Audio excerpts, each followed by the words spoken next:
Hi, ನಾನು Krishna Panda and welcome to my YouTube vlog.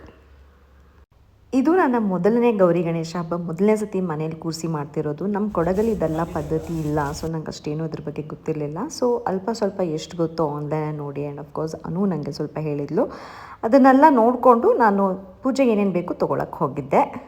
ನಾನೇನು ಚಕ್ಲಿ ಮಾಡ್ತಾಯಿದ್ದೀನಿ, ಫಸ್ಟ್ ಟೈಮ್ ಮಾಡ್ತಿರೋದು. ಇದು ನಮ್ಮ ಅಮ್ಮನ ರೆಸಿಪಿ. ನಮ್ಮ ಅಮ್ಮ ಆ್ಯಕ್ಚುಲಿ ತುಂಬ ಚೆನ್ನಾಗಿ ಚಕ್ಲಿ ಮಾಡ್ತಾರೆ. Which shade do I choose? Olive. Groundnut and last one. Cold pressed. Hi friends, welcome to Krishi Thapanda's YouTube channel. ಇವತ್ತು ಗೌರಿ ಹಬ್ಬದ ಒಂದು ಸಂದರ್ಭದಲ್ಲಿ ನಾವು ಇವ್ರ ಮನೆಗೆ ಬಂದು ಸಹಾಯವನ್ನು ಮಾಡ್ತಾ ಇದ್ದೇವೆ. ಲಾಸ್ಟ್ ಟೈಮ್ ಇವ್ರು ನಮ್ಮ ಮನೆಗೆ ಬಂದು ಸಹಾಯ ಮಾಡಿದ್ದನ್ನು ರೆಕಾರ್ಡ್ ಮಾಡೋಕ್ಕಾಗಲಿಲ್ಲ ನಮಗೆ. ಮಾಡಿದ್ರಲ್ಲ, ಒಂದು ಸ್ವಲ್ಪ ಹಾಕಿದ್ರಲ್ಲ. ನಮ್ಮಮ್ಮ ಮಾಡೋ ಚಕ್ಲಿ ಆ್ಯಕ್ಚುಲಿ ಎಲ್ಲರಿಗೂ ತುಂಬ ಇಷ್ಟ. ಸೊ ನಾನು ಅದೇ ಥರ ಮಾಡಬೇಕು ಅಂತ ಹೇಳ್ಬಿಟ್ಟು ಟ್ರೈ ಮಾಡ್ತಾ ಇದ್ದೀನಿ. ಅಟ್ಲೀಸ್ಟ್ ಸ್ವಲ್ಪ ಅದೇ ಥರ ಬಂದ್ರೂ ನಂಗೆ ಖುಷಿ ಆಗುತ್ತೆ. ತಿಕ್ಕಿ ತಿಕ್ಕಿ ತಿಕ್ಕಿ ನಮ್ಮಮ್ಮ ತೊಳೆಯೋರಲ್ಲ, ಚುಚ್ಚು ಚುಚ್ಚು ಚುಚ್ಚು ಇರೋದು. ಸೊ ಗೌರಿ ಹಬ್ಬದ ಹಿಂದಿನೇ ಚಕ್ಲಿ ಎಲ್ಲ ಮಾಡ್ಕೊಂಡ್ಬಿಟ್ಟಿದ್ದೆ. ಅನು ಬಂದು ನಂಗೆ ಹೆಲ್ಪ್ ಮಾಡಿದ್ಲು.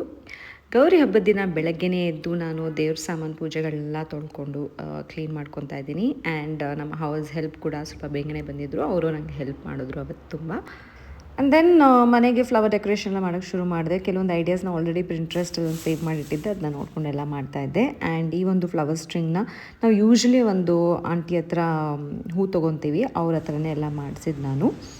ಆ್ಯಂಡ್ ಕುಂಕುಮ ಕೂಡ ನಾನು ಮನೆಯಲ್ಲೇ ಮಾಡಿದ್ದೆ, ಬಿಕಾಸ್ ಇವಾಗೆಲ್ಲ ಆಚೆ ಸಿಗೋ ಕುಂಕುಮದಲ್ಲಿ ತುಂಬ ಕೆಮಿಕಲ್ ಇರುತ್ತೆ, ಹಾಗಾಗಿ ನೆತ್ತಿಯಲ್ಲಿ ಕರೆ ಬಿದ್ದೋಗುತ್ತಲ್ಲ, ಅದಕ್ಕೆ ನಾನೇ ಮನೇಲಿ ಕುಂಕುಮ ಕೂಡ ಮಾಡಿದೆ. ಆ್ಯಂಡ್ ಚೆನ್ನಾಗಿ ಬಂದಿತ್ತದು. ಇದು ಹೇಗೆ ಮಾಡಬೇಕು ಅಂತ ರೆಸಿಪಿ ಏನಾದರೂ ಬೇಕಾದರೆ ಕಮೆಂಟ್ ಹಾಕಿ, ನಾನು ನೆಕ್ಸ್ಟ್ ಟೈಮ್ ಅದ್ರದ್ದು ವೀಡಿಯೋ ಮಾಡಿ ಹಾಕ್ತೇನೆ.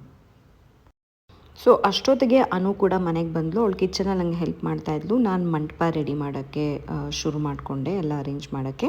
ಇದರ ಲಿಂಕ್ ನಾನು ಡಿಸ್ಕ್ರಿಪ್ಷನಲ್ಲಿ ಹಾಕ್ತೀನಿ, ನೀವು ಚೆಕ್ ಮಾಡ್ಕೊಬೋದು. ನಾನು ಇದನ್ನೆಲ್ಲ ಆನ್ಲೈನಲ್ಲಿ ತರಿಸ್ಬಿಟ್ಟಿದ್ದೆ. ಸೊ ಅದನ್ನು ಇವಾಗ ಡೆಕೋರೇಟ್ ಮಾಡ್ತಾಯಿದ್ದೀನಿ. ಆ್ಯಕ್ಚುಲಿ ಮೊದಲನೇ ಸತಿ ಮಾಡ್ತಾ ಇದ್ದಿದ್ದಲ್ವ, ಸೊ ತುಂಬ ಖುಷಿ ಆಗ್ತಾಯಿತ್ತು. ನನಗೇನು ಅರ್ಥ ಆಗ್ತಾ ಇರಲಿಲ್ಲ. Half of the time I was very last, ಏನು ಮಾಡೋದು ಏನು ಮಾಡಬಾರ್ದು ಅಂತ ಹೇಳ್ಬಿಟ್ಟು. And Anu was helping me with details. But ತುಂಬ ಒಂಥರ ಖುಷಿ ಆಗ್ತಾಯಿತ್ತು, ಒಂಥರ ನೆಮ್ಮದಿ ಆಗ್ತಾಯಿತ್ತು ಇದನ್ನೆಲ್ಲ ಮಾಡೋಕ್ಕೆ. ಸೊ ನಾನು ಮಂಟಪ ರೆಡಿ ಮಾಡ್ಕೊತಿದ್ದೆ. ಆ್ಯಂಡ್ ಅನು ನನಗೆ ತುಂಬ ಹೆಲ್ಪ್ ಮಾಡಿದ್ಲು. ಆ್ಯಂಡ್ ಆಲ್ಸೋ ನನಗೆ ಎಲ್ಲ ಹೇಳ್ಕೊಡ್ತಾಯಿದ್ಲು, ಬಿಕಾಸ್ ನನಗೆ ಐಡಿಯಾ ಕೂಡ ಇರಲಿಲ್ಲ ಏನು ಮಾಡೋದು ಹೇಗೆ ಮಾಡೋದು ಅಂತ. ಸೊ ಅಷ್ಟರಲ್ಲಿ ವಂದನಾ ಕೂಡ ಬಂದರು, ಅವರು ನಂಗೆ ಹೇಳ್ಕೊಡ್ತಾಯಿದ್ರು. ಸೊ ಎಲ್ಲರ ಹತ್ರ ಕೇಳಿಕೊಂಡು ನನಗೆ ಎಷ್ಟು ಬರುತ್ತೆ ಅಷ್ಟು ನೋಡಿಕೊಂಡು ನಾನು ಎಲ್ಲ ಅರೇಂಜ್ ಮಾಡಿಕೊಂಡೆ. ಯಾವಾಗಲೂ ನಾನು ಅನು ಮನೆಗೆ ಹೋಗಿಬಿಟ್ಟು ಪೂಜೆಗೆ ರೆಡಿ ಮಾಡ್ಕೊತಿದ್ದೆ. ಈ ಸತಿ ಅನು ನಮ್ಮ ಮನೆಗೆ ಬಂದಿದ್ಲು ಆ್ಯಂಡ್ ತಂಗೆ ತುಂಬ ಖುಷಿಯಾಯಿತು. ಸೊ ನಾವು ಪಟ ಅಂತ ರೆಡಿ ಆದ್ವಿ, ಪೂಜೆಗೆಲ್ಲ ರೆಡಿ ಮಾಡ್ಕೊತಾ ಇದ್ದೀವಿ.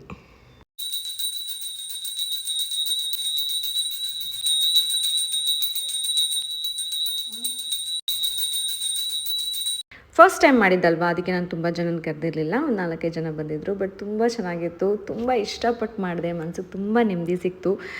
ಆ್ಯಂಡ್ ಇದನ್ನೆಲ್ಲ ವರ್ಷವೂ ಮಾಡ್ತೀನಿ. ನಾನು ತುಂಬ ಕಲ್ತ್ಕೊಬೇಕು. Of course I was lost most of the time, but of course ನಾನು ಕಲ್ತ್ಕೊಂಡು ಮುಂದಕ್ಕೂ ಮಾಡ್ತೀನಿ. I hope you like this video. And next video ಬಂದು ನಮ್ಮ ಗಣೇಶ ಹಬ್ಬ ಹೇಗಾಯಿತು ಅಂತ ನೋಡೋಣ.